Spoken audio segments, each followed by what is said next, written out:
all remember this thing, right? It's the Worker Phoenix, the initial launch of Worker putting out stuff that didn't come in a bunch of different boxes and bags and required advanced soldering skill or fiddling with lots of little parts to make a functional blaster at still a relatively expensive price. No, the Worker Phoenix here came pretty much fully assembled out of the box. All you needed to do was slap a lipo into it.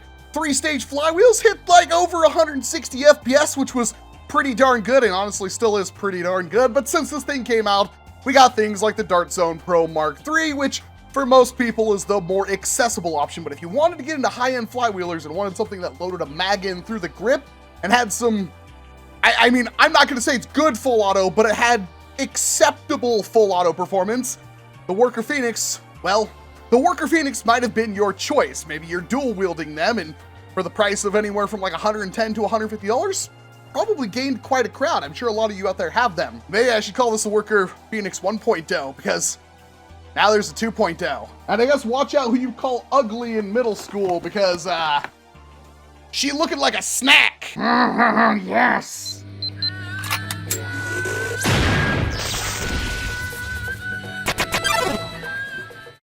This video is brought to you by Raid Shadow Legends. Use my link in the description below to download Raid for free today on your mobile phone or PC.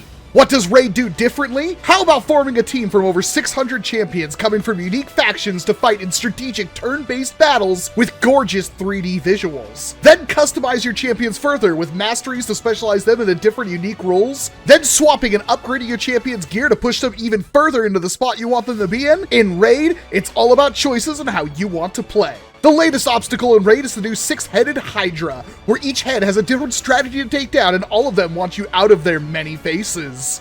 The toxic head of Blight spews out clouds of poison, which makes it hard to hit while poisoning you. The terrifying head of Torment fears your team and gives them a chance to skip their turn. The tricky head of Mischief steals buffs off your champions and gives those buffs to other heads. The tenacious head of Wrath hits hard because it's all about damage. Hit it too many times and it triples its own attack power. The tyrannical head of Decay turns your own healing against you, which can end things quick if you aren't paying attention. And the tormental head of Suffering takes your hits and debuffs your team so they can feel all the damage they've done to it. Raid is constantly adding new content, and the 6 Hydra heads are just one of many things you can tackle on your journey through Raid. With each of the 600 champions having a full array of customizable equipment and effects, and then the 3 full mastery trees per character, there's many different ways to build each champion, and I love finding weird and wacky combos. And now Raid is giving away a super limited edition champion in the form of esports legend and Navi superstar Simple. From now until January 28th, Simple's limited edition champ is available for free for both new and old players. All you have to do is log in for 7 days between now and January 28th. Miss the date and you miss out on this awesome champion forever. There's no better time to get started. Use my link in the description below and new players will get a free starter pack worth almost $30 to jump into Raid's wealth of content. You'll get a free champion in Tyrell, as well as 200k silver, 1 XP boost, 1 energy refill, and 1 ancient shard so you can summon an awesome champion as soon as you get in-game. You'll find your rewards right here in your inbox for the next 30 days only.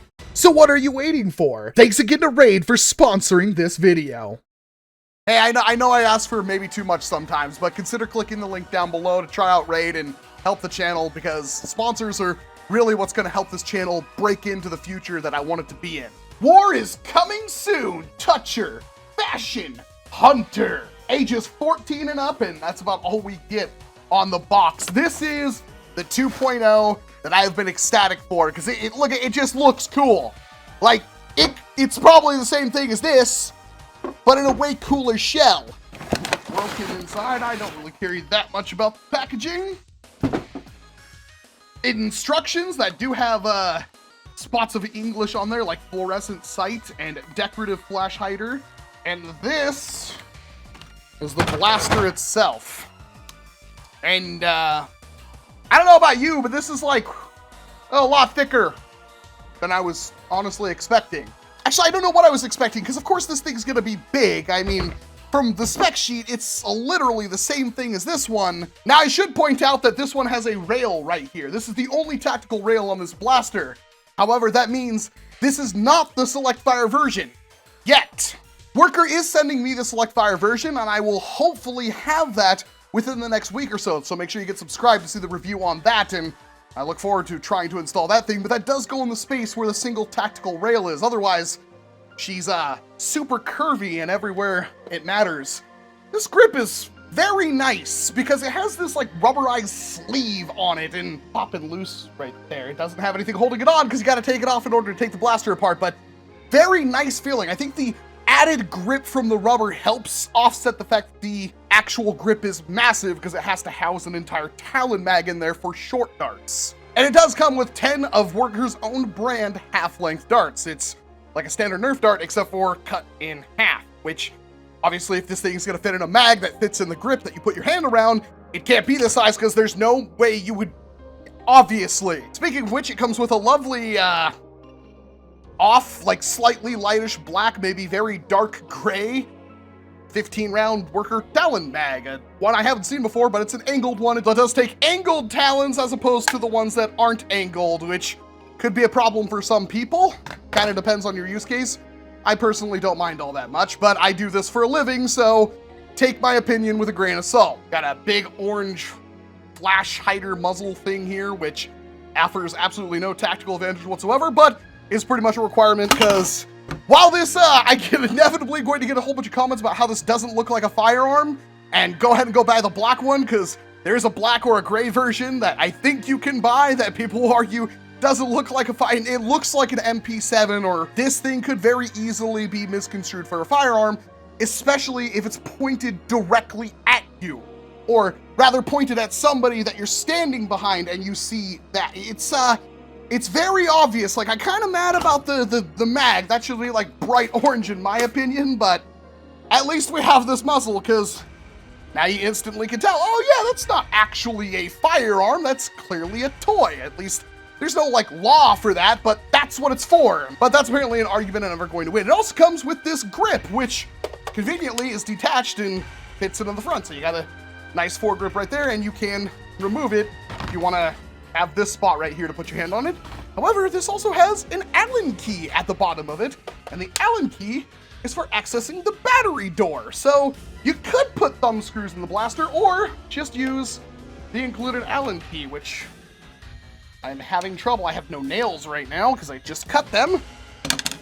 There we go. Single Allen key, and the battery is held in by 2 Allen screws at the top of the blaster. While the screws are not captive for the battery door, you don't have to fully remove them in order to, well, reveal the battery, which I already put a 1000 milliamp hour 3S LiPo in here. It looks like it can fit a pretty decent sized battery, and I'm sure if you really wanted to, there will be some kind of expanded battery tray in the future for those that have really big chonker batteries. Mag release located on the left side of the blaster. Press it and you drop a mag, and that's pretty cool because that means you can do a free mag drop if that's what you're into, and it's tucked away enough that you shouldn't accidentally activate it if you're not looking to do that. Single tactical rail at the top, but it does have these very, very nice sights with some kind of fluorescent material piece of plastic in there that gives you very nice pips to see. Honestly, I'm shocked how beautiful that is. The stock. This is not a Nerf compatible stock, and yet it is an adjustable one with metal bars, plastic, everything else, and there's some sling loops right here, and the stock is held in by a single captive thumb screw that you could very easily remove if you want to. But there's no denying it. This thing is massive. This is a very big blaster. I mean, I got small hands and I can grip it just fine, but I'm a big dude. I mean, I'm not as big as some people, but I'm big. I'm huge. This thing is, it's huge. It's way bigger than like a Strife would be. Like, here's a Rapid Strike, and here's the Worker Phoenix. Like, it is huge. Ultra Focus, Worker Phoenix, like, holy crap, they're essentially the same size. And this has a mag in the grip as opposed to this, which has a mag in front of the, wow. So, potentiometer, I'm gonna put this at max speed, because that's the thing that matters the most right now. Trigger looks nice. I really like the design of that trigger. It's very simple. And of course, to fire this blaster, pull the trigger back a little bit, it will rev, pull the trigger back all the way, and it will fire. Full auto.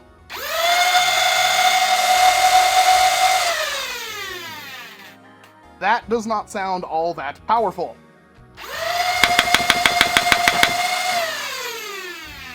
Yeah, I hate to say it, like, it's firing pretty hard. We're gonna have to chronograph it, but that rate of fire is not super amazing. And if you slow it down even just like a quarter of a turn, the thing barely fires a dart. So if you're looking for high rate of fire, that's no good. And that also like brings up an interesting question that I have.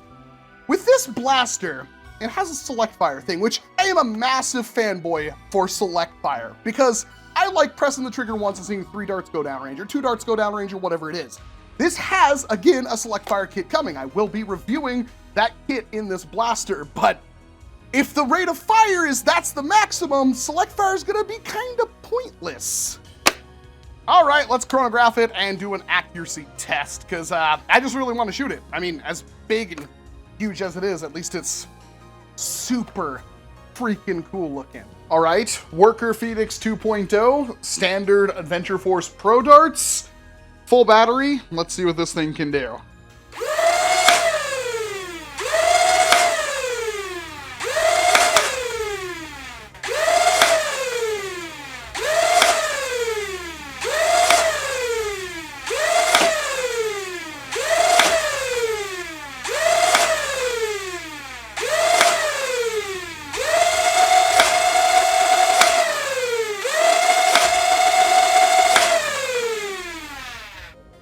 Well, we're kind of everywhere, but definitely I'd say it's probably around, 150 is probably a safe bet for this thing, but we're hitting anywhere from 130s to, I think I saw some 170s in there. Alrighty, and rate of fire tests.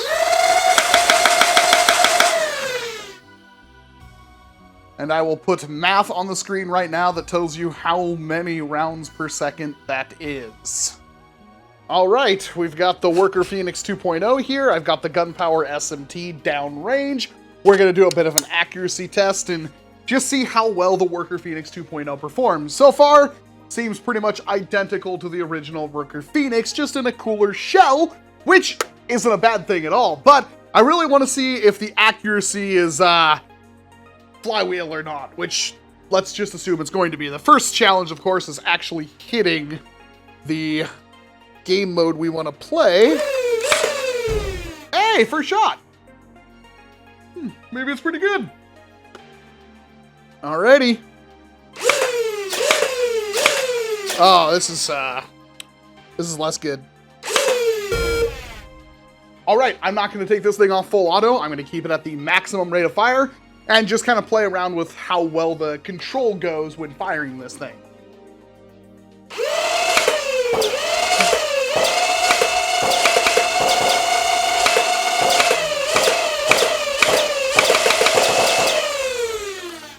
It's not a horrible group. It's not great for this distance, but not horrible.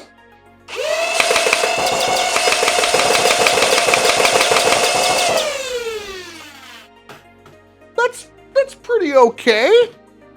It's about what I'd expect.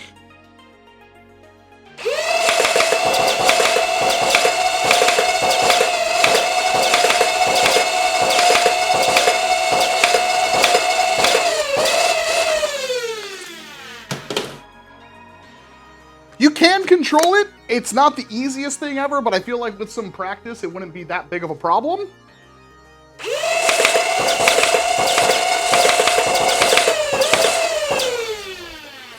Letting off bursts is incredibly easy. That low rate of fire doesn't exactly help us a whole lot there.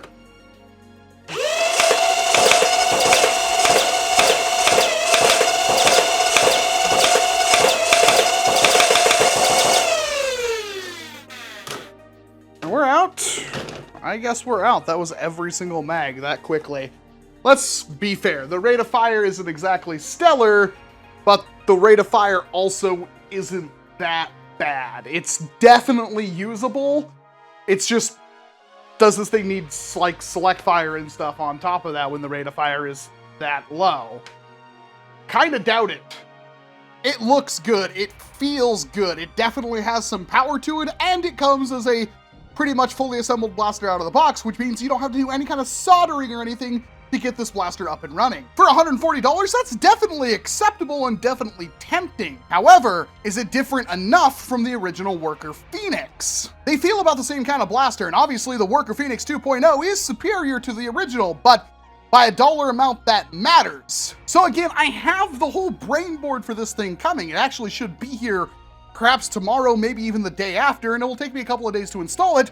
And I don't know what that will unlock in this blaster, but if you really want something like this and you want to save a pretty penny, I know for a fact that Out of Darts has the Worker Phoenix original on his website for like 110 bucks, which is a pretty deep discount and a US seller. You can get 3D printed kits and pieces to customize this blaster. It has more rails and strike stock attachment point. There's a lot of things that you could do with the original Worker Phoenix that, well, since it kind of performs the same, it could be worth picking one of these up over the 2.0. But I get it, you're a Sombra main. You absolutely have to have this thing because look at it. I mean, I have no complaints about the look and feel of this blaster whatsoever. I really like the way this blaster works, and definitely if this is what you're looking for, I cannot recommend it enough. It's a great way to jump into flywheel blasters if you don't already have a high performance flywheel blaster. Does the triple stage velocity and everything really match up? Not really. I mean, it doesn't really seem like there's a whole lot going on here that warrants using 3 flywheel cages just like in the original, but it works. It does hit pretty hard. It's a little inconsistent. It's not the most accurate thing ever, but that's how flywheelers work. While you could very easily have this slung on you, it's something that you almost have to kind of commit to. With it being easier than ever to pick up a LiPo charger and LiPos off your favorite website, probably the one that's also going to be selling this blaster, that makes it a really convincing argument, especially if you want that high-end flywheel stuff. Dartzone Pro Mark III is a very similar blaster. It's way bigger than this thing. It fires slower, not much slower, but slower, and that runs off AA batteries, so that's a very convincing thing. However, this does feel a heck of a lot better to use than the Mark III. If you already got a Mark III, you're not gonna feel the sting of something like this, but this thing just kind of goes like, this could have been what the Mark III was, you know what I mean? And the Mark III wasn't this. But overall, it's a super solid option. If you already skipped the Worker Phoenix 1.0, then the Worker Phoenix 2.0 has a lot to offer, but I can't stress it enough. This thing has a computer that you can put inside of it. I'm really curious to see how that goes. The rate of fire and everything doesn't seem good enough to warrant having select fire, but for all I know, that computer could change up a lot of things on this blaster. So please stay tuned for that. I will shove it in here as soon as possible. Hopefully I don't have any problems with it, but as far as I know, that's something that you have to buy and install separately, and I don't even know how much the actual computer costs at this point. But your feedback is important here. Do you already have a Worker Phoenix 1.0? Are you looking at getting the 2.0? And if you skip the 1.0, is the 2.0 enticing enough for you to pick one up now? Or is it a blaster that you just don't care about? Or now the Worker Phoenix 1.0 is on deep discount, would you pick that up over this one? Lots of questions, lots of interesting answers, so please let me know down in the comment section what you think about the Worker Phoenix 2.0. And that's all I've got for you. I'm Walcom S7, thank you very much for watching this video. Chances are if you got to the end, you like what I do here, so please hit like, leave a comment, ring the bell, get subscribed, do all the algorithmic garbage to help the channel grow so you can help the hobby grow. And of course, I hope to see you in an entirely different video. And once again, thanks to Raid for sponsoring this video. If you're bored and want to help the channel, click the link, support the people who are supporting me. You gotta